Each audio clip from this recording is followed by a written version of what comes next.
Hello students, welcome to unlock GS academy. चलिए start करते हैं दिसंबर मंथ का 14 सेशन, जिसमें हम न्यूज़पेपर के एग्जाम ओरिएंटेड इंपॉर्टेंट न्यूज़ को मल्टीपल चॉइस क्वेश्चन के थ्रू कवर करते हैं। तो चलिए देख लेते हैं आज हम कौन से टॉपिक डिस्कस करने वाले हैं। प्रीवियस 85 क्वेश्चन हम प्रीवियस 13 सेशन में कवर करा चुके हैं, जिसका लिंक आपको डिस्क्रिप्शन में मिल जाएगा। आज हम चर्चा करेंगे कुनमिंग मॉनिटरियल ग्लोबल बायोडाइवर्सिटी फ्रेमवर्क के बारे में। देन हम जानेंगे एक कम्युनिटी बेटा कुरबा कम्युनिटी के बारे में, चर्चा करेंगे नेशनल टेस्ट हाउस के बारे में और जानेंगे प्रोजेक्ट बानी किससे संबंधित है। इसके अलावा cotton textile export promotion council, जिसको हम टैक्स प्रोसिल के नाम से जानते हैं, तो चर्चा करेंगे इसके बारे में। साथ ही साथ पॉलिटी का एक इंपॉर्टेंट कॉन्सेप्ट रिव्यू पिटीशन के बारे में भी डिस्कस करेंगे। तो चलिए स्टार्ट करते हैं आज का इंपॉर्टेंट सेशन। ये क्वेश्चन आपका कुनमिंग मॉनिटरियल ग्लोबल बायोडाइवर्सिटी फ्रेमवर्क से संबंधित है, जिसके रिगार्डिंग आपको 3 स्टेटमेंट दिए गए हैं। फर्स्ट स्टेटमेंट में आपसे कहा गया है कि जो कन्वेंशन ऑफ बायोलॉजिकल डाइवर्सिटी की जो 15 कॉन्फ्रेंस ऑफ पार्टीज यानी कि कोप 15 हुई, उसके द्वारा एडॉप्ट किया गया कुनमिंग मॉनिटरियल ग्लोबल बायोडाइवर्सिटी फ्रेमवर्क को। सेकेंड स्टेटमेंट में आपसे कहा गया है कि जो ग्लोबल डाइवर्सिटी जो फ्रेमवर्क है, ये रिप्लेस करेगा आईची बायोडाइवर्सिटी टारगेट्स को।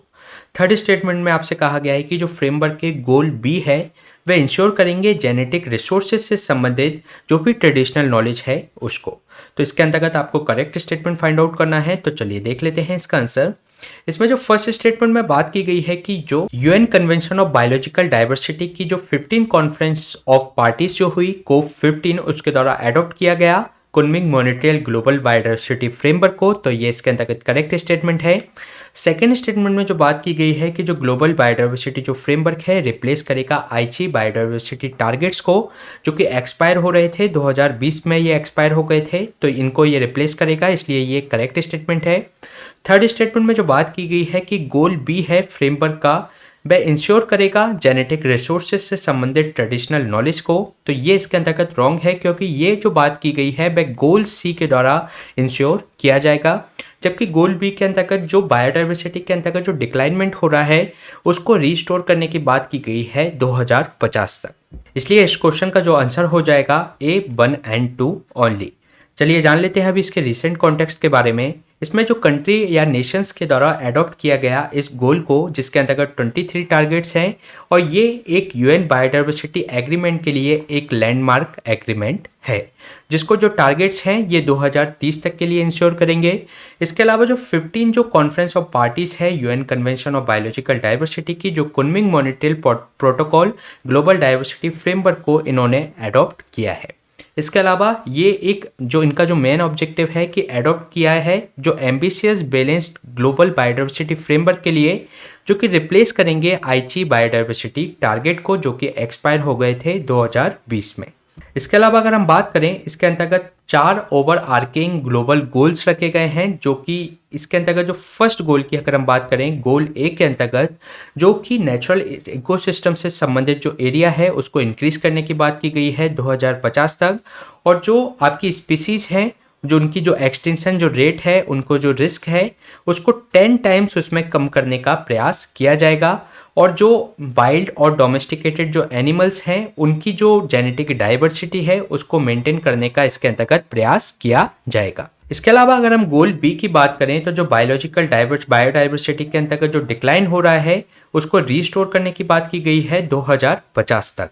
गोल सी के अंतर्गत हम बात करें तो जेनेटिक रिसोर्सेज से संबंधित जो भी ट्रेडिशनल नॉलेज है उसको इंश्योर करने की इसमें बात की गई है, उसको प्रोटेक्ट करने की इसमें बात की गई है। साथ ही गोल डी के अंतर्गत इसके अंतर्गत जो इम्प्लीमेंटेशन से संबंधित जो भी तरीके हो सकते हैं, जो पर्याप्त तरीके अपनाए जा सकते हैं, उनको अपनाने की बात की गई है, जिसके अंतर्गत आपका जो फाइनेंशियल रिसोर्सेज और इसमें जो आप जो गैप है जो बायोडाइवर्सिटी की फाइनेंशियल से संबंधित, जो कि 700 बिलियन पर ईयर के हिसाब से, उस गैप को कम करने का इसके अंतर्गत प्रयास किया जाएगा। इसके अलावा अगर हम इसमें बात करें तो कोप 15 के अंतर्गत ये एक जो ग्लोबल बायोडाइवर्सिटी फंड भी इसके अंतर्गत इस्टेब्लिश किया गया। ये एक तरीके का मल्टीलेटरल फंड होगा, जो कि इंश्योर करेगा जो भी प्रोवाइडर्स हैं, जो भी यूजर्स हैं डिजिटल सीक्वेंस इंफॉर्मेशन के, तो उनको जो इक्विटेबल और उनका जो फेयर शेयरिंग किया जा सके उसके बेनिफिट्स को। और इस फंड को फाइनलाइज किया जाएगा जो कोप 16 होने वाली है टर्की में 2024 में, उसके अंतर्गत इस फंड को फाइनलाइज किया जाएगा। अगर हम बात करें डिजिटल सीक्वेंस इंफॉर्मेशन की, तो ये एक तरीके का इमर्जिंग एस्पेक्ट्स है सिंथेटिक बायोलॉजी का, जिसके अंतर्गत जो आपकी जो जेनेटिक सीक्वेंसेस हैं उसकी जो फंक्शनल इंफॉर्मेशन है उसको शेयर किया जाता है विभिन्न माध्यमों से। और इसके अंतर्गत जो ग्लोबल बायोडाइवर्सिटी जो फंड बनाया जाएगा वह इंश्योर करेगा कि इनकी जो इक्विटेबल शेयरिंग किया जा सके बेनिफिट्स की बिटवीन द जो प्रोवाइडर्स हैं, जो यूजर्स हैं डिजिटल सीक्वेंस इंफॉर्मेशन के। इसके अलावा कोप 15 के अंतर्गत एक कोलिशन फॉर नेचर भी बनाया गया स्मॉल आइलैंड डेवलपमेंट स्टेट्स के द्वारा। इसके अंतर्गत जो number of small island development जो स्टेट्स हैं ये एग्रीड हुए हैं कोलिशन फॉर नेचर के लिए, और इसको इम्प्लीमेंटेशन किया जाएगा ग्लोबल बायोडाइवर्सिटी फ्रेमवर्क को, जो कि 15 कॉन्फ्रेंस ऑफ पार्टीज के अंतर्गत ये जो फ्रेमवर्क आया है उसके लिए। और इसके अंतर्गत जो कोलिशन है इसको लीड किया जाएगा कैबो वर्डे, सेमोआ और सेशेल्स के द्वारा, जो कि एक आइलैंड स्टेट्स हैं। इसके अलावा इसका जो पर्पस है कि जो SIDS कॉलिशन का जो कि अंडरलाइन करता है कि SIDS किस तरीके से भूमिका निभा सकते हैं बायोडाइवर्सिटी को सेव करने के लिए, और इसके संबंध में वह किस तरीके से अपने जो आइलैंड स्टेट्स हैं उसके अंतर्गत नेचर बेस्ड सॉल्यूशन करते हैं, तो उनके माध्यम से ये विश्व को भी एक तरीके से एक एग्जाम्पल सेट कर सकते हैं। इसके अलावा अगर हम बात करें कन्वेंशन ऑफ बायोलॉजिकल डाइवर्सिटी की, तो जब 1992 के अंतर्गत अर्थ समिट हुई स्टॉकहोम के अंतर्गत, तब 3 कन्वेंशंस इसके अंतर्गत आई, जिसमें से फर्स्ट कन्वेंशन थी United nation framework convention of climate change, जिसको हम UNFCCC के नाम से जानते हैं। सेकंड कन्वेंशन थी United nation convention of biological diversity. साथ ही साथ थर्ड जो कन्वेंशन थी United nation convention of combat desertification, जिसको हम UNCCT के नाम से जानते हैं। अगर हम बात करें United nation convention of biological diversity की, तो ये एक लीगली बाइंडिंग ट्रीटी है जो कि कंजर्व करती है बायोडाइवर्सिटी को, और ये फोर्स में आई 1993 से। इसके 3 मेन ऑब्जेक्टिव्स हैं जो कि कंजर्व करती है बायोलॉजिकल डाइवर्सिटी को। सेकंड में है कि सस्टेनेबल यूज किया जाए बायोलॉजिकल डाइवर्सिटी के कंपोनेंट्स का, साथ ही अगर जो जेनेटिक रिसोर्सेज हैं उसका जो यूटिलाइजेशन किया जाता है उससे जो बेनिफिट जो अराइज होते हैं उसका फेयर एंड इक्विटेबल शेयरिंग इसके अंतर्गत सुनिश्चित किया जाए। अगर हम बात करें तो सभी कंट्री ने इसको रेटिफाइड कर दिया गया है इस कन्वेंशन को, लेकिन US के द्वारा इसको रेटिफाइड अभी तक नहीं किया गया है। इसके अलावा इसके सेक्रेटरीट की बात करें तो इसका जो सेक्रेटरीट है वह मॉन्ट्रियल कनाडा में स्थित है, जो कि ऑपरेट किया जाता है यूनाइटेड नेशन एनवायरनमेंट प्रोग्राम यानी कि UNEP के द्वारा। इसके अलावा इसमें जो पार्टीज हैं, जो कंट्रीज हैं, वह कन्वेंशन ऑफ बायोलॉजिकल डाइवर्सिटी के अंतर्गत वह इनकी रेगुलर मीटिंग होती है रेगुलर इंटरवल में, और ये इन मीटिंग्स को कहा जाता है कॉन्फ्रेंस ऑफ पार्टीज। जैसे कि अभी कॉन्फ्रेंस ऑफ जो पार्टीज है पहले कुनमिंग, और ये अभी मॉन्ट्रियल के अंतर्गत इसका जो दूसरा भाग है वह इसके अंतर्गत आयोजित किया गया। इसी कारण से इसको जो प्रोटोकॉल आया है वह कुनमिंग मॉनिटरिंग प्रोटोकॉल कहा जा रहा है। इसके अलावा अगर हम बात करें तो 29 जनवरी 2000 में जो कॉन्फ्रेंस ऑफ पार्टीज कोप 5 आयोजित की गई, तो उसके एक तरीके से उसमें एडॉप्ट किया गया है एक सप्लीमेंट्री एग्रीमेंट को, जिसको हम Cartagena protocol on bio safety के नाम से जानते हैं, और ये फोर्स में आया 2003 के अंतर्गत। ये इंश्योर करता है ये प्रोटोकॉल कि जो भी आपकी जो मॉडर्न बायोटेक्नोलॉजी से बनी जो लिविंग मॉडिफाइड जो ऑर्गेनिज्म होती है, यदि उसका संबंधित कोई प्रोडक्ट है, उससे बना हुआ कोई मॉडर्न बायोटेक्नोलॉजी से बना कोई लिविंग मॉडिफाइड ऑर्गेनिज्म है, तो उसके जो प्रोडक्ट होगा तो उस पर लेबल किया जाएगा कि ये एक लिविंग मॉडिफाइड ऑर्गेनिज्म है, जिससे कि उसको आयात करने वाली कंट्री को ये पता हो कि ये मॉडर्न बायोटेक्नोलॉजी से बनाया गया है। और ये जो प्रोटोकॉल है एक तरीके से इंश्योर करता है, कोशिश करता है कि प्रोटेक्ट किया जा सके बायोलॉजिकल डाइवर्सिटी को, उससे संबंधित जो भी पोटेंशियल रिस्क है उससे उसको संरक्षित किया जा सके बायोडाइवर्सिटी को। इसके अलावा अगर हम बात करें नगोया प्रोटोकॉल की, तो ये भी इसके अंतर्गत ये कोप 10 के अंतर्गत नगोया प्रोटोकॉल आया, जो कि एक तरीके से इंश्योर करता है कि जो जेनेटिक रिसोर्सेस हैं उनका फेयर एंड इक्विटेबल शेयरिंग, उनके जो भी बेनिफिट उससे जो जनरेट हुए हैं उसका फेयर एंड इक्विटेबल शेयरिंग किया जा सके। ये जो कन्वेंशन ऑफ कोप 10 के अंतर्गत आया 29 अक्टूबर 2010 में, जो कि आयोजित किया गया था नगोया जापान के अंतर्गत, और ये जब फोर्स में आया, ये फोर्स में आया 2014 में। ये एक तरीके से प्रोवाइड कराता है ट्रांसपेरेंट लीगल फ्रेमवर्क, जिससे कि इफेक्टिव इम्प्लीमेंटेशन किया जा सके। जो भी 3 ऑब्जेक्टिव्स हैं CBD के अंतर्गत जो हमने बात की, वह उनको इफेक्टिव तरीके से इंप्लीमेंट किया जा सके। साथ ही साथ इसका जो इक्विटेबल शेयरिंग और फेयर एंड इक्विटेबल शेयरिंग जो इसके बेनिफिट्स हैं वह इंश्योर किए जा सके। जैसे कि कोई ट्राइबल कम्युनिटी है, उसकी मदद से, उनकी ट्रेडिशनल नॉलेज की मदद से अगर कोई औषधि तैयार की गई है और जिसका फायदा वर्ल्ड लेवल पर दिया जा रहा है और उससे जो कंपनी ने उससे जो ट्रेडिशनल नॉलेज प्राप्त की उससे वह प्रॉफिट कमा रही है, तो उस प्रॉफिट की जो इक्विटेबल शेयरिंग इन जो ट्रेडिशनल नॉलेज वाले जो आपके जो ट्राइबल्स हैं उनको भी उसका फायदा मिलना चाहिए।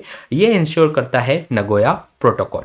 इसके अलावा नगोया प्रोटोकॉल के साथ जो कोप 10 जो नगोया जापान में हुआ, तो इसके अंतर्गत 10 ईयर फ्रेमवर्क भी इसके अंतर्गत अपनाया गया सभी कंट्री के द्वारा फॉर सेव द बायोडाइवर्सिटी। अगर हम बात करें इस जो स्ट्रेटेजिक प्लान फॉर बायोडाइवर्सिटी 2011 से 20 के लिए अपनाया गया, इसके अंतर्गत 20 एम्बिशियस टारगेट्स रखे गए और ये जो डिवाइडेड थे जो 20 टारगेट्स वे 5 गोल के अंतर्गत 5 सेक्शंस के अंतर्गत इनको डिवाइड किया गया था। इसके अंतर्गत जो आईची टारगेट्स हैं ये आपके 5 गोल के अंतर्गत 20 टारगेट इसके अंतर्गत विभाजित हैं। इसके अलावा अभी जो हमने बात की कुनमिंग मॉनिट्रियल जो ग्लोबल बायोडाइवर्सिटी फ्रेमवर्क के बारे में, तो उसके अंतर्गत 4 गोल रखे गए हैं जबकि जो आईची टारगेट में 5 गोल थे।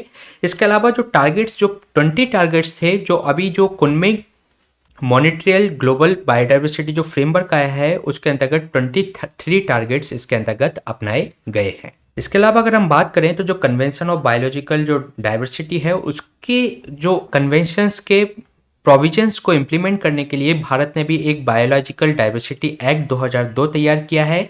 इसके बिहाफ पर उन्होंने एक बॉडी जिसको नेशनल बायोडाइवर्सिटी अथॉरिटी, एक स्टैट्यूटरी बॉडी, इस एक्ट के आधार पर उन्होंने एक स्टैट्यूटरी बॉडी के रूप में उसको बनाया है और इसका जो परफॉर्म करती है जो रेगुलेटरी और जो एडवाइजरी जो फंक्शंस होते हैं इस बॉडी के द्वारा परफॉर्म किए जाते हैं और ये इंश्योर करती है कि जो फेयर एंड इक्विटेबल शेयरिंग हो, जो भी बेनिफिट अराइज हो रहे हैं बायोलॉजिकल रिसोर्सेज से। अगर हम बात करें जो नेशनल बायोलॉजिकल जो बायोडाइवर्सिटी जो अथॉरिटी है इसके हेडक्वार्टर की, तो ये चेन्नई तमिलनाडु में स्थित है। और अगर हम बात करें यूनाइटेड नेशन जनरल असेंबली के द्वारा तो 2011 से 20 तक के लिए United nation decade on biodiversity उन्होंने घोषित किया था। तो ये क्वेश्चन हमने डिस्कस किया Kunming Montreal global biodiversity framework के बारे में। चलिए चलते हैं नेक्स्ट क्वेश्चन पे। नेक्स्ट क्वेश्चन ये आपसे पूछा गया है कि जो बेटा कुरवा कम्युनिटी जो अभी न्यूज में रही ये किस स्टेट को बिलोंग करती है। तो इसके रिगार्डिंग आपको 4 स्टेट्स दिए गए हैं, महाराष्ट्र, तमिलनाडु, कर्नाटका एंड छत्तीसगढ़। तो चलिए देख लेते हैं इसका आंसर। जो बेटा जो कुरवा कम्युनिटी है ये बिलोंग करती है कर्नाटका को। चलिए जान लेते हैं अभी चर्चा में क्यों रही। तो लोकसभा ने एक बिल पास किया है ट्राइबल स्टेटस के लिए बेटा कुरवा कम्युनिटी को। ये जो कम्युनिटी है ये आपकी जो चामरांगगढ़ नगर है, एक चामरांग नगर है कोडागू डिस्ट्रिक्ट में, मैसूर डिस्ट्रिक्ट के पास, वह इसके अंतर्गत ये कम्युनिटी रहती है। इसके अलावा जो कम्युनिटी है ये इन्वॉल्व होती है आपकी जो फॉरेस्ट प्रोड्यूस और जो बम्बू का जो प्रोड्यूस होता है उस जैसे कार्यों में। इसके अलावा इनके एक डायलेक्ट है इनकी खुद की और उसकी कोई स्क्रिप्ट नहीं है, यानी कि उसकी कोई लिपि नहीं है, भाषा है लेकिन उसकी लिपि नहीं है। और ये एक प्रिमिटिव हंटिंग टूल्स यूज करते हैं अपने उनके शिकार के लिए। इसके अलावा अगर हम ट्राइब से संबंधित अन्य बातों की बात करें तो कुछ ऐसे यूटीज और कुछ ऐसे स्टेट्स हैं जहां पर ट्राइबल पॉपुलेशन बिल्कुल भी नहीं है। जैसे कुछ स्टेट्स हैं जैसे कि पंजाब, हरियाणा, दिल्ली, पुडुचेरी एंड आपका चंडीगढ़। अगर हम 2011 के सेंसस की बात करें तो शेड्यूल्ड ट्राइब की जो पॉपुलेशन थी वह 8.6% थी इंडिया पॉपुलेशन की, और जिसमें से जो रूरल एरिया कॉन्स्टिट्यूट करता था 11.3% और जबकि अर्बन एरिया में ये थी 2.8%। इसके अलावा अगर हम बात करें इसका जो किस में सबसे ज़्यादा पॉपुलेशन है ट्राइबल पॉपुलेशन, तो वह मिजोरम में आपको सबसे ज़्यादा देखने को मिलेगी, देन लक्षद्वीप, मेघालय और ये आपके नागालैंड। तो अगर हम परसेंटेज वाइज इसके अंतर्गत देखें तो 94.4% जो जनसंख्या है मिजोरम की वह ट्राइबल है। इसके अलावा अगर हम बात करें जो लार्जेस्ट ट्राइब की इंडिया की, तो ये गोंड ट्राइब है, वह लार्जेस्ट ट्राइबल ग्रुप है और इसकी जो पॉपुलेशन है वह लगभग 12 मिलियन के आसपास है। और लिंग्विस्टिकली अगर हम बात करें तो जो गोंड जो ट्राइब है ये गोंडी मांडा सब ग्रुप के अंतर्गत आती है और इसका जो साउथ सेंट्रल ब्रांच है द्रविडियन लैंग्वेज फैमिली की। अगर हम इसके जेनेटिक एंसेस्ट्री के बारे में बात करें, इनके पुरखों के बारे में बात करें, तो ये आपको देखने को मिलेगा इंडिया ऑस्ट्रो एशियाटिक, जो कि आपका जो मुंडा ग्रुप है उससे इनका रिलेशन देखने को मिलेगा। लेकिन इनके जो द्रविडियन ग्रुप से संबंधित, जो अगर भाषा के रूप में देखें तो ये द्रविडियन ग्रुप से संबंधित है, लेकिन अगर इनकी जेनेटिक एंसेस्ट्री के रूप में देखें तो ये ऑस्ट्रो एशियाटिक ग्रुप यानी कि मुंडा ग्रुप से संबंधित है। इसके अलावा इसके कॉन्स्टिट्यूशनल प्रोविजन की बात करें तो आर्टिकल 342 के अंतर्गत ये प्रोवाइड कराता है जो भी ट्राइब्स हैं, ट्राइबल कम्युनिटी हैं या पार्ट्स ऑफ ग्रुप्स हैं ट्राइब्स या ट्राइबल कम्युनिटी के, तो वह उनके संबंध में स्पेसिफिकेशन प्रोवाइड कराया जाता है आर्टिकल 342 के अंतर्गत। इसके अलावा अगर हम बात करें ट्राइबल एरिया से संबंधित, तो जो हमारी जो 6 शेड्यूल है, जो हमारी 12 शेड्यूल है, उसमें से जो 6 शेड्यूल का जो नंबर है उसके अंतर्गत मेंशन किया गया है ट्राइबल एरिया से संबंधित प्रोविजंस को इन द 4 स्टेट्स के अंतर्गत। और वो 4 स्टेट्स कौन से हैं? आसाम, मेघालय, त्रिपुरा एंड मिजोरम। अगर हम बात करें इन जो 4 स्टेट्स के अंतर्गत एक साइजेबल अमाउंट में ऑटोनॉमी इनको प्रोवाइड कराई गई है ट्राइबल एरिया के अंतर्गत, जो कि जो 4 स्टेट के अंतर्गत ये अपने आप को ही गवर्न करते हैं। अगर हम बात करें जो ट्राइबल एरिया की, तो 4 स्टेट के अंतर्गत ऑटोनोमस डिस्ट्रिक्ट को डिफाइन किया गया है, जिसके अंतर्गत जो उनको ऑटोनॉमी उसके अंतर्गत प्रोवाइड कराई गई है। इसके अलावा ये जो पावर है इनको ऑर्गेनाइज करने की ऑटोनोमस डिस्ट्रिक्ट को या उनको रीऑर्गेनाइज करने की ट्राइबल एरिया के अंतर्गत, तो ये जो पावर है वह है किसके पास? गवर्नर के पास। और ये उसका नाम भी चेंज कर सकता है ऑटोनोमस डिस्ट्रिक्ट का, उसकी बाउंड्री चेंज कर सकता है ट्राइबल एरिया के अंतर्गत। अगर एक ऑटोनोमस डिस्ट्रिक्ट की बात करें तो इसके अंतर्गत कई सारी डिफरेंट ट्राइब्स हो सकती हैं और उनके बेटर एडमिनिस्ट्रेशन के लिए इनको डिवाइड किया जाता है कई सारे ऑटोनोमस रीजन में। अगर हम बात करें जो ऑटोनोमस डिस्ट्रिक्ट के अंतर्गत एक डिस्ट्रिक्ट काउंसिल होती है जिसके अंतर्गत 30 मेंबर होते हैं और इसमें से जो 4 मेंबर होते हैं वे अपॉइंट किए जाते हैं गवर्नर के द्वारा, और जो अपने वह काम, जो अपनी ड्यूटीज हैं, उनके जो कर्तव्य हैं वह उनको परफॉर्म करता है प्रसाद पर्यंत ऑफ गवर्नर यानी कि प्लेजर ऑफ द गवर्नर। इसके अलावा जो 26 इसके अंतर्गत जो मेंबर होते हैं वे एडल्ट फ्रेंचाइज के आधार पर उनको इलेक्ट किया जाता है और ये जो मेंबर इलेक्ट किए जाते हैं इनका जो टर्म ऑफ ऑफिस रहता है वे 5 साल के लिए होता है। इसके अलावा अगर हम बात करें, ये इससे संबंधित कुछ लॉ हैं जिसके अंतर्गत जो रीजनल एंड ऑटोनोमस काउंसिल को एसेंट लेना होता है गवर्नर का। अगर हम बात करें कुछ ऐसे कानून हैं जैसे कि लैंड, फॉरेस्ट, कैनाल, वाटर या आपका shifting cultivations, village administration, inheritance property से संबंधित है या मैरिज एंड डाइवोर्स से संबंधित है या सोशल कस्टम से संबंधित है, तो गवर्नर को एसेंट लेना होता है। इसके अंतर्गत रीजनल एंड ऑटोनोमस काउंसिल को एसेंट किसके एसेंट के साथ? गवर्नर के एसेंट के साथ इन लॉ को वह लागू कर सकते हैं। इसके अलावा हम ट्राइबल एरिया के जो स्टेट्स हैं उसके बारे में बात करें तो आसाम के अंतर्गत 3 ऑटोनोमस डिस्ट्रिक्ट्स इसके अंतर्गत बनाए गए हैं, जिसमें आपका north Cachar hill district, Karbi Anglong district, third है आपका बोडोलैंड टेरिटोरियल एरिया डिस्ट्रिक्ट। इसके अलावा मेघालय के अंतर्गत भी 3 ऑटोनोमस डिस्ट्रिक्ट हैं जिसमें आपका गारो, जैंतिया एंड खासी हिल डिस्ट्रिक्ट इसके अंतर्गत आते हैं। त्रिपुरा के अंतर्गत केवल एक ऑटोनोमस डिस्ट्रिक्ट है जिसमें आपका त्रिपुरा ट्राइबल एरिया डिस्ट्रिक्ट। इसके अलावा मिजोरम के अंतर्गत 3 एरिया हैं जिसमें आपका चकमा, मारा, लेई डिस्ट्रिक्ट। तो इस तरीके से इन चारों स्टेट में हमें 10 ऑटोनोमस डिस्ट्रिक्ट देखने को मिलेंगे और ये ऑटोनोमस डिस्ट्रिक्ट किसके द्वारा बनाए जाते हैं? ये बनाए जाते हैं गवर्नर के द्वारा और इनको के लिए एक डिस्ट्रिक्ट काउंसिल बनाई जाती है और डिस्ट्रिक्ट काउंसिल में 30 मेंबर होते हैं जिसमें से 4 मेंबर नॉमिनेट किए जाते हैं गवर्नर के द्वारा और वह उनके जो कर्तव्य होते हैं वह भी प्लेजर ऑफ गवर्नर वह काम करते हैं। इसके अलावा जो 26 जो मेंबर होते हैं इलेक्ट किए जाते हैं 5 साल के लिए एडल्ट फ्रेंचाइज के द्वारा यानी कि वयस्क मताधिकार के द्वारा। तो ये क्वेश्चन हमने डिस्कस किया बेटा कुरबा कम्युनिटी से संबंधित। चलिए चलते हैं नेक्स्ट क्वेश्चन पे। नेक्स्ट क्वेश्चन है आपका नेशनल टेस्ट हाउस से संबंधित, जिसके रिगार्डिंग आपको 3 स्टेटमेंट दिए गए हैं। फर्स्ट स्टेटमेंट में आपसे कहा गया है कि जो नेशनल टेस्ट हाउस है इसका जो ओरिजिन हुआ 1912 में, जो एक गवर्नमेंट टेस्ट हाउस के रूप में हुआ था। कहाँ पर हुआ था? ये अलीपुर कैलकाटा के अंतर्गत। सेकेंड स्टेटमेंट में आपसे कहा गया है कि जो नेशनल टेस्ट हाउस है एक प्रीमियर साइंटिफिक ऑर्गेनाइजेशन है जो कि इंगेज करता है आपके जो रॉ मटेरियल और जो फिनिश्ड प्रोडक्ट से संबंधित उसकी टेस्टिंग है, उसका कैलिब्रेशन है या उसके क्वालिटी इवैल्यूएशन के लिए। थर्ड स्टेटमेंट में आपसे कहा गया है कि जो नेशनल टेस्ट हाउस है ये फंक्शन करता है सबऑर्डिनेट ऑफिस के रूप में under the ministry of road transport and highways के अंतर्गत। तो इसके रिगार्डिंग आपको करेक्ट स्टेटमेंट फाइंड आउट करना है। तो चलिए देख लेते हैं इसका आंसर। इसमें जो फर्स्ट स्टेटमेंट में बात की गई है कि जो नेशनल टेस्ट हाउस है ये ओरिजिनेट हुआ ये ईयर 1912 में गवर्नमेंट टेस्ट हाउस के रूप में, और इसका जो कहाँ पर किया गया था, अलीपुर कैलकाटा के अंतर्गत किया गया था। तो ये इसके अंतर्गत करेक्ट स्टेटमेंट है। सेकेंड स्टेटमेंट में जो बात की गई है कि जो नेशनल टेस्ट हाउस है जो ये आपके जो रॉ मटेरियल होते हैं, फिनिश जो प्रोडक्ट होते हैं उसके टेस्टिंग से संबंधित या उसके कैलिब्रेशन या क्वालिटी एवेल्यूशन से संबंधित कार्यों में ये इंगेज रहता है। तो ये भी इसके अंतर्गत करेक्ट है। थर्ड स्टेटमेंट में जो बात की गई है कि ये एक सब ऑर्डिनेट ऑफिस के रूप में ये वर्क करता है, ये ministry of road and transport and highway के अंतर्गत नहीं बल्कि ये मिनिस्ट्री ऑफ कंज्यूमर अफेयर्स के अंतर्गत ये वर्क करता है। तो ये इसके अंतर्गत रॉन्ग स्टेटमेंट हो जाएगा, इसलिए इसका जो आंसर होगा 1 and 2 ओनली। चलिए जान लेते हैं इसके बारे में। जो नेशनल जो टेस्टिंग हाउस है ये इसने सेटअप किया है इलेक्ट्रॉनिक जो ईवी बैटरी हैं उसकी टेस्टिंग फैसिलिटीज़ को इन मुंबई और कोलकाता के अंतर्गत। अगर हम बात करें ये जो ओरिजिनेट हुआ ईयर 1912 में गवर्नमेंट टेस्ट हाउस के रूप में एट अलीपुर कैलकाटा में। जो नेशनल टेस्ट हाउस है एक प्रीमियर साइंटिफिक ऑर्गेनाइजेशन है जो कि इंगेज रहती है आपकी जो रॉ मटेरियल या फिनिश प्रोडक्ट से संबंधित टेस्टिंग, कैलिब्रेशन या क्वालिटी इवैल्यूएशन में, और जो इसकी जो सबऑर्डिनेट बॉडी के रूप में एक वर्क करती है वह मिनिस्ट्री के अंतर्गत आती है, मिनिस्ट्री ऑफ कंज्यूमर अफेयर के अंतर्गत।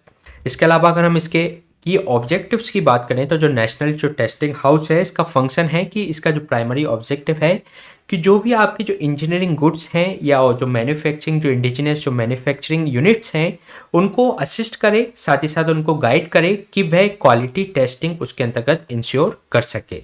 और ये आज हम जो अमृतकाल की बात कर रहे हैं जिसमें हमने सेल्फ रिलायंस का जो लक्ष्य रखा है, आत्मनिर्भर का जो लक्ष्य रखा है, तो उसमें एक महत्वपूर्ण भूमिका निभा रही है नेशनल टेस्टिंग हाउस। इसके अलावा इसकी 6 रीजनल लेबोरेटरी हैं जो कि लोकेटेड हैं eastern, western, southern, northern and north west and north east of the country में। तो ये क्वेश्चन हमने डिस्कस किया नेशनल टेस्टिंग हाउस से संबंधित। चलिए चलते हैं नेक्स्ट क्वेश्चन पे। नेक्स्ट क्वेश्चन है आपका प्रोजेक्ट बानी से संबंधित, जिसके रिगार्डिंग आपको 2 स्टेटमेंट दिए गए हैं। फर्स्ट स्टेटमेंट में कहा गया है कि जो गूगल इंडिया है उसने टीम अप किया है इसरो के साथ इस इनिशिएटिव को लागू करने के लिए। सेकेंड स्टेटमेंट में आपसे कहा गया है कि इसका उद्देश्य है कि बिल्ड करना आर्टिफिशियल इंटेलिजेंस या मशीन लर्निंग मॉडल को टू कलेक्ट जो लैंग्वेज सैंपल्स हैं 773 डिस्ट्रिक्ट में अक्रॉस द इंडिया। तो इसके रिगार्डिंग आपको करेक्ट स्टेटमेंट फाइंड आउट करना है। तो चलिए देख लेते हैं इसका आंसर। इसमें जो फर्स्ट स्टेटमेंट में बात की गई है कि जो गूगल इंडिया ने इसको टीम अप किया है with the Indian space research organisation के साथ, तो ये इसके अंतर्गत रॉन्ग स्टेटमेंट है क्योंकि इन्होंने टीम अप किया है इंडियन इंस्टीट्यूट ऑफ साइंस के साथ, ना कि इसरो के साथ। तो ये इसके अंतर्गत रॉन्ग हो जाएगा।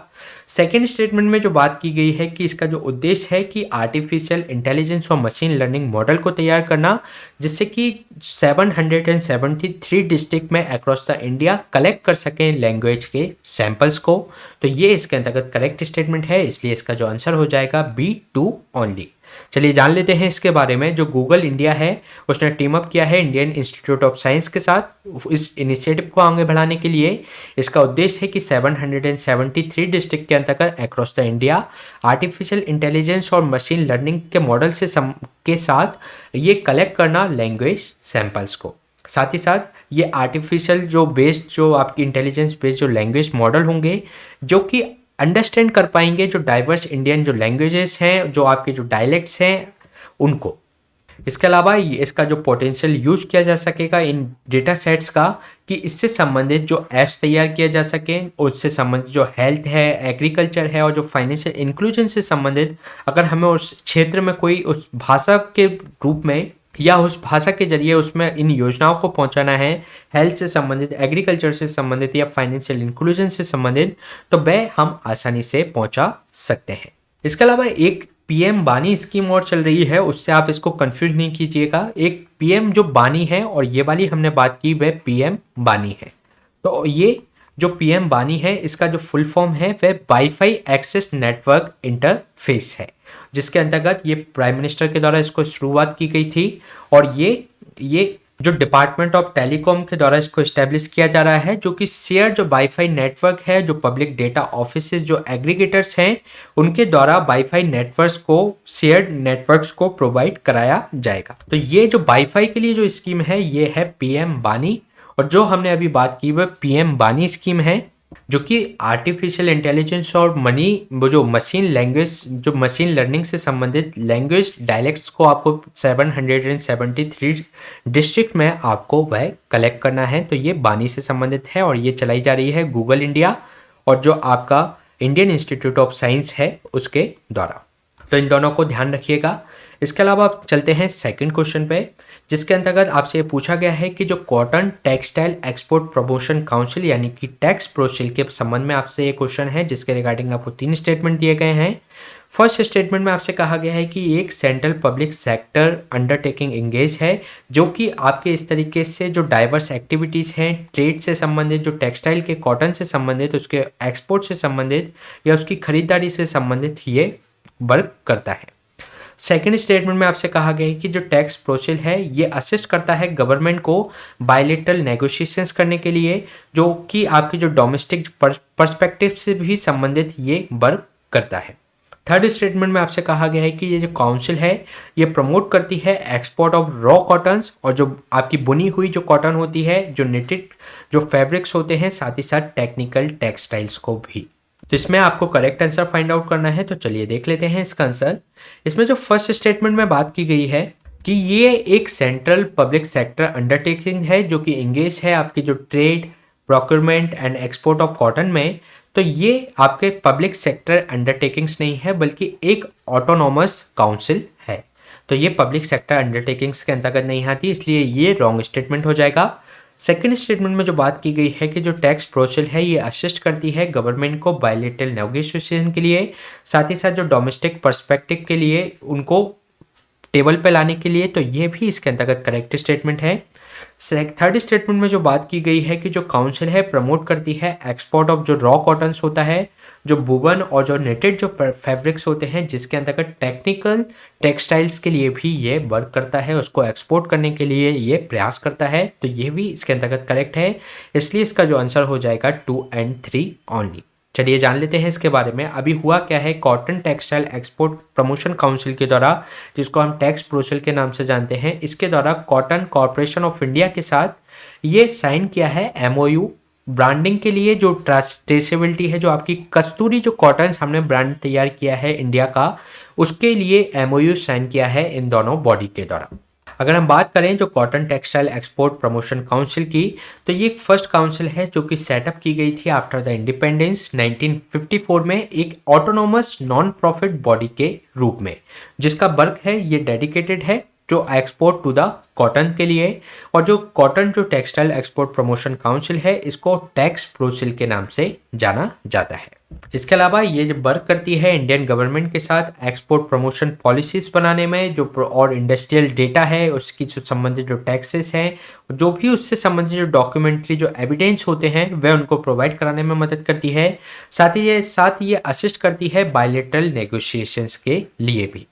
इसके अलावा अगर हम बात करें, जो काउंसिल है ये प्रमोट करती है जो रॉ कॉटन है, आपका जो यार्न है, जो आपका जो ब्लेंडेड जो यार्न होते हैं, जिसके अंतर्गत 50% या और ज़्यादा मोर कॉटन्स उसके अंतर्गत होती है ब्लेंडेड यार्न के अंतर्गत। साथ ही साथ ग्रे एंड प्रोसेस जो डबल और जो गैस्ड मर्सिडाइज्ड एंड डाइड और जो मिलेंस इसके अंतर्गत जो होते हैं कॉटन और जो ब्लेंडेड होते हैं, वे इनके लिए ये कॉटन से संबंधित जो भी होता है वह उसको प्रमोट करने के लिए ये वर्क करती है। इसके अलावा हम बात करें ब्रांड कस्तूरी कॉटन की, तो ये ऑब्जेक्टिव है इसका ये है कि इंडिया का जो कॉटन है उसको ग्लोबल लेवल पर उसकी एक तरीके से ब्रांडिंग की जाए। इस पर जो हमारा आत्मनिर्भर भारत अभियान है, जो हमारा वोकल फॉर लोकल है in the field of cotton, जो मिनिस्ट्री ऑफ टेक्सटाइल के द्वारा कस्तूरी कॉटन ब्रांड को इसके अंतर्गत तैयार किया गया है और इसको रिलीज किया गया था 7 अक्टूबर 2020 में वर्ल्ड कॉटन डे के दिन। तो ये ब्रांड कस्तूरी कॉटन है।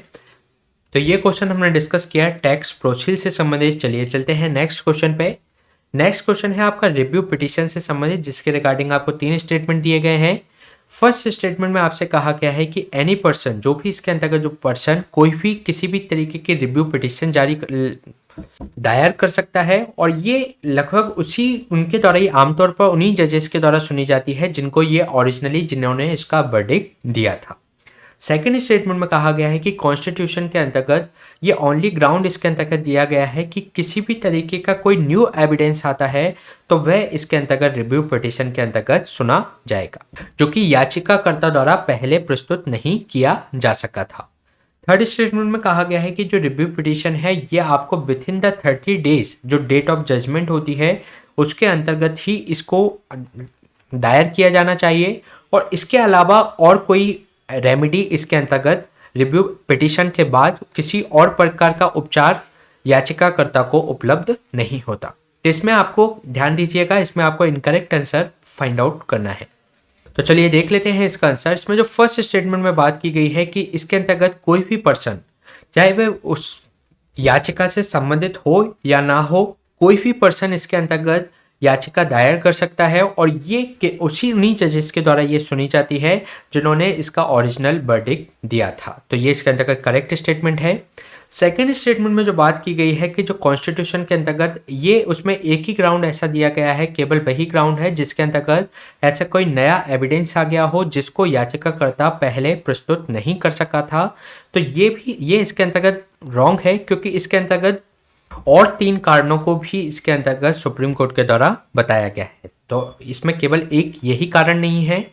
थर्ड स्टेटमेंट में जो बात की गई है कि जो रिव्यू पिटीशन है ये विद इन द जो जजमेंट आता है उसके 30 दिन के अंतर्गत इसको दायर किया जाना चाहिए और इसके अलावा और कोई भी रेमेडी या उसके संबंध में याचिकाकर्ता के पास कोई और उपाय इसके अंतर्गत इसके बाद नहीं होता। तो ये इसके अंतर्गत रॉन्ग स्टेटमेंट है, क्योंकि रिव्यू पिटीशन के बाद जो रूपा हुर्रा बनाम यूनियन ऑफ इंडिया का जो केस था उसके अंतर्गत क्यूरेटिव पिटीशन का भी प्रावधान इसके अंतर्गत किया गया है। तो इसके अंतर्गत ये भी रॉन्ग स्टेटमेंट हो जाएगा और हमसे पूछा क्या है इनकरेक्ट आंसर, तो इसलिए इसका जो आंसर हो जाएगा 2 और 3 ओनली। चलिए जान लेते हैं इसके बारे में। अभी क्या हुआ है, जो बिल्किस बानो की जो रिव्यू पिटीशन लगी थी उसको सुप्रीम कोर्ट के द्वारा रिजेक्ट कर दिया गया है, तो इसलिए अभी रिव्यू पिटीशन अभी चर्चा में है। अगर हम बात करें रिव्यू पिटीशन की तो ये एक उसकी पार्टी के द्वारा या उसी केवल याचिकाकर्ता के द्वारा जो कि उससे संबंधित है उसके द्वारा ही नहीं बल्कि किसी के द्वारा भी इस याचिका को दायर किया जा सकता है और ये यूजुअली उसी के द्वारा सुनी जाती है जिन जजेस के द्वारा इसका वर्डिक्ट दिया गया था। इसके अलावा जो रिव्यू पिटीशन की जो सुनवाई होती है वह ओपन कोर्ट में नहीं होती यूजुअली।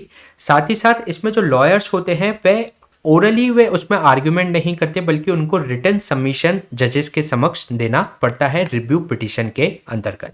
इसके अलावा 2013 की जो रूलिंग के अनुसार सुप्रीम कोर्ट के द्वारा इसके अंतर्गत 3 ग्राउंड बताए गए कि इनके आधार पर रिव्यू पिटीशन लगाई जा सकती है, जैसे कि कोई नया या इम्पोर्टेंट मैटर उसके अंतर्गत सामने आ गया है, उसके कुछ नए एविडेंस निकल कर आए हैं जो कि पहले उसको याचिकाकर्ता द्वारा प्रस्तुत नहीं किया जा सका था, तो उसके आधार पर रिव्यू पिटीशन इसके अंतर्गत लगाई जा सकती है।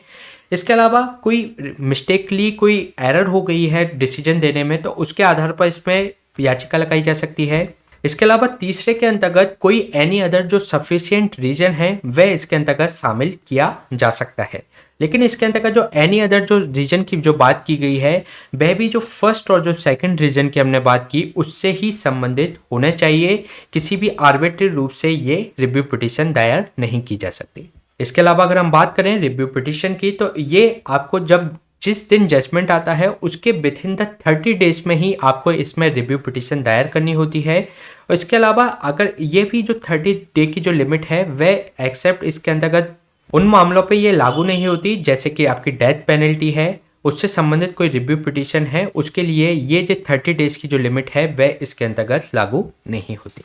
इसके अलावा रिव्यू पिटीशन के बाद भी एक रूपा हुर्रा वर्सेस अशोक हुर्रा 2002 का एक केस हुआ जिसमें रिव्यू पिटीशन में भी अगर उसकी याचिका को खारिज कर दिया जाता है तो उसके पास एक और मौका होता है जिसमें अब एक क्यूरेटिव पिटीशन भी इसमें दायर कर सकता है। तो क्यूरेटिव पिटीशन आपके इसमें कॉन्स्टिट्यूशन के अंतर्गत नहीं दिया गया, इसको लाया गया है रूपा हुर्रा वर्सेस अशोक हुर्रा केस 2002 के माध्यम से। अगर हम बात करें क्यूरेटिव पिटीशन के कॉन्स्टिट्यूशनल बैकग्राउंड की तो ये जो कंसेप्ट है क्यूरेटिव पिटीशन का ये सपोर्टेड है आपका जो article 137 of the Indian constitution है उसके आधार पर, और इसके अंतर्गत जो लॉ हैं, जो मैटर्स हैं, वह इसके अंतर्गत जो बनाए गए हैं वह आर्टिकल 145 के आधार पर तैयार किए गए हैं। इसके अंतर्गत जो सुप्रीम कोर्ट होता है वह उसके अंतर्गत जो अपनी किसी भी जजमेंट को दोबारा से रिव्यू करने की उनको पावर दी गई है।